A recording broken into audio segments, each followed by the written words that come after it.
Good morning, students of class 4. Here I am again with chapter 10.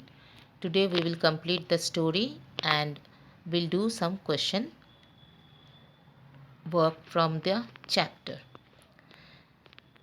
कल तक हम लोगों ने पढ़ा कि रज़ा और उसके पिताजी महाराज अकबर के लिए अंगरखा और शैशे ले गए थे और महाराज ने सारे अंगरखा को पहना, पसंद किया, बट कमर पे बांधने वाले शैसेस तरह तरह के कलर वाले पहनने के बावजूद राजा को पसंद नहीं आया। उसके बाद क्या होता है, let's read. Raza saw his father was beginning to look worried. Oh no, if His Majesty does not like the sashes, he will send all the clothes back. Raja thought. He looked around and said suddenly, Huzur, would you like to try a bright red sash with white and yellow squares and dots? What kind of red? Akbar boomed. Show me. Raza pointed to Dhani Singh's turban. That red. Akbar stared thoughtfully and said, Let me try it. In a flash, Raza took off Dhani Singh's turban, unrolled it, and tied it around Akbar's waist. He waited with bated breath while the emperor studied himself in the mirror. I like the color and the design, he said finally. Bandhani Huzur, from the land of the Rajputs, said Raza promptly. Akbar smiled and said, Dhani, pay Rahmat for all the angrakhas and sashes. Huzur, asked Raza cautiously, Dhaniji needs a turban. We have taken the one he was wearing. Give him the pale blue sash, laughed Akbar. I am keeping his turban.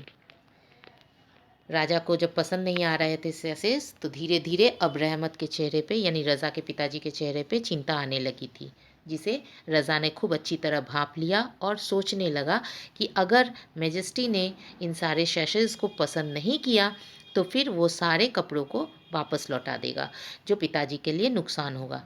इसने इसीलिए वो तुरंत सोच के अपने आसपास चारों तरफ देखा और बोल पड़ा, हुजूर, क्या आप एक चमकता हुआ लाल रंग का शैस पसंद करेंगे जिसमें वाइट और येलो स्क्वायर एंड डॉट्स हैं? किस तरह का लाल? अकबर थोड़ा गंभीर होकर बोला। किस तरह का लाल? दिखाओ मुझे। रज़ा ने तुरंत धनी सिंह के तरबन को उंगली से दिखाते हुए कहा कि उस तरह का लाल। अकबर ने जवाब दिया सोचते हुए, चलो एक बार इसे भी ट्राई करते हैं।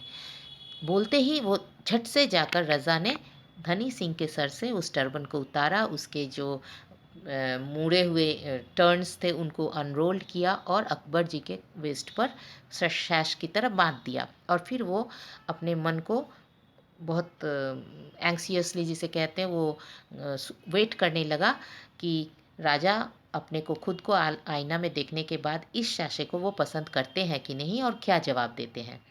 थोड़ी देर बाद जवाब आता है। राजा कहते हैं फाइनली कि इसका कलर और डिज़ाइन मुझे पसंद है। जैसे ही राजा ये जवाब देता है तो तुरंत प्रॉम्प्टली रज़ा बोलता है कि बांधनी हुजूर, ये बांधनी है, लैंड ऑफ द राजपूत से बनाया हुआ ये कपड़ा है। अकबर हंसा और धनी को ऑर्डर दिया कि रहमत को सारे अंगरखा और शैसेस का पैसा दे दिया जाए। ये हो जाने के बाद, ये ऑर्डर हो जाने के बाद रज़ा फिर एक बार राजा से बोला कि हुजूर, धनी जी को भी एक टर्बन की ज़रूरत है क्योंकि हम लोगों ने उनका टर्बन ले लिया है जो वो पहने हुए थे। तुरंत राजा हंसते हुए कहता है कि ठीक है, उसे वो ब्लू शैशे दे दो, मैं तो इस टर्बन को अपने पास रख रहा हूँ। तो ये जो सिचुएशन देखा, इस तरह से हमें समझ आता है कि किस तरह से एक बहुत ऑकवर्ड सिचुएशन में, बहुत एक गंभीरता वाली सिचुएशन में जहाँ नुकसान हो सकता था, वहाँ रज़ा की त्वरित बुद्धि, क्विक इंटेलिजेंस ने सारे मामलों को सॉल्व कर दिया। तो इससे हमें ये तो सीख मिलती ही है कि हम सभी को भी हमेशा अलर्ट होना चाहिए, हमें हर चीज़ के प्रति ध्यान देना चाहिए, उसकी जानकारी होनी चाहिए और क्विक इंटेलिजेंस के प्रदर्शन सिचुएशन के हिसाब से करना चाहिए। अब बारी आती है क्वेश्चन टाइम। तो क्वेश्चन टाइम में क्वेश्चन नंबर ए, बी और सी मैंने कल ऑलरेडी वर्कशीट लिंक 2 में अपलोड कर दिया था। बट डिस्कशन आज हम कर लेते हैं क्वेश्चन नंबर 1 में। ये कुछ खास वर्ड्स हैं जो ड्रेस से रिलेटेड है। अभी भी लोग ऐसे इस्तेमाल करते हैं ऐसे कपड़ों को, बट राजा लोगों के समय में ये ज़्यादा इस्तेमाल होता था। और वो क्या है, अगर समझ आ गई होगी तो इस पिक्चर में दिए गए पॉइंटेड नंबर्स के साथ इसे हम सेट कर सकते हैं कि ये कौन कौन से ड्रेसेस हैं और उन्हें सही जगह पर लेबल करना है। अंगरखा, चूड़ीदार, नागरा, टर्बन एंड शैश। नंबर 1 अंगरखा, चूड़ीदार है नंबर 2, नंबर 3 है टर्बन, नंबर 4 है शैश और नंबर 5 है नागरा।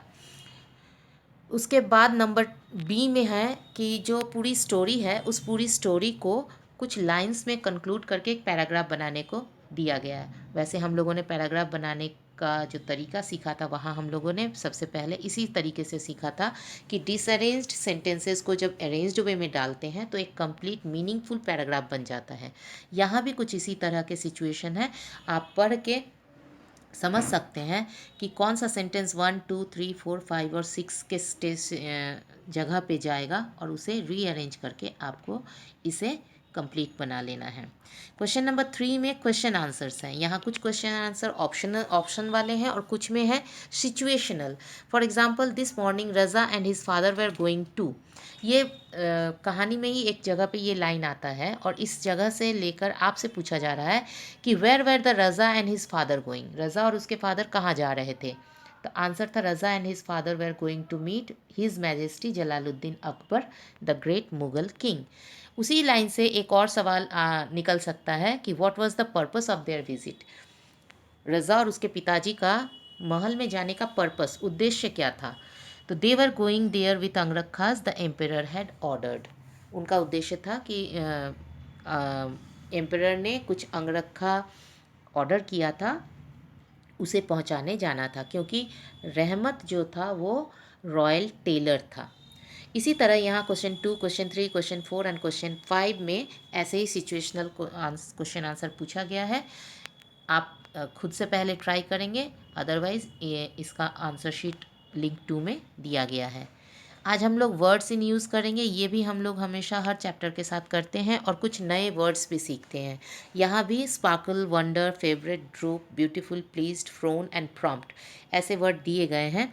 लेकिन चूंकि आप ग्रामर को भी थोड़ा बहुत जान चुके हैं तो अब आपको इसमें एक काम और करना है कि नीचे दिए गए सेंटेंसेस में किस जगह पे इन वर्ड्स का प्रॉपर अरेंजमेंट, प्रॉपर सेटिंग होगा उसे करना है। लेकिन साथ ही साथ ध्यान रखना है टेंस के हिसाब से जहाँ ज़रूरत हो उसे हमें फॉर्म को बदल भी देना है। जैसे the diamond necklace is dash in the light. Diamond necklace is sparkling in the light. यहाँ स्पार्कल मीन्स चमकता हुआ, चमकना, और चमक रहा है के सेंस में जब इसको डालना है तो हम स्पार्कल को स्पार्कलिंग कर देंगे।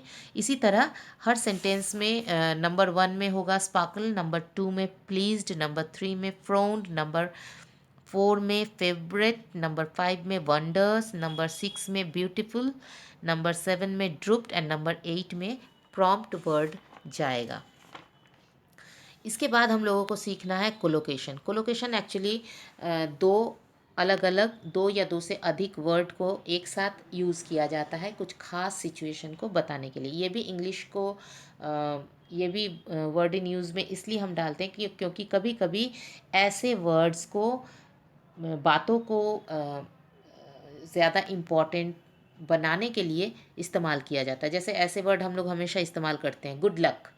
यहाँ गुड एंड लक दो अलग अलग वर्ड है, बट इसका इस्तेमाल हमेशा सौभाग्य के प्रतीक के रूप में इस्तेमाल किया जाता है। तो ऐसे ही वर्ड्स को कोलोकेशंस कहते हैं।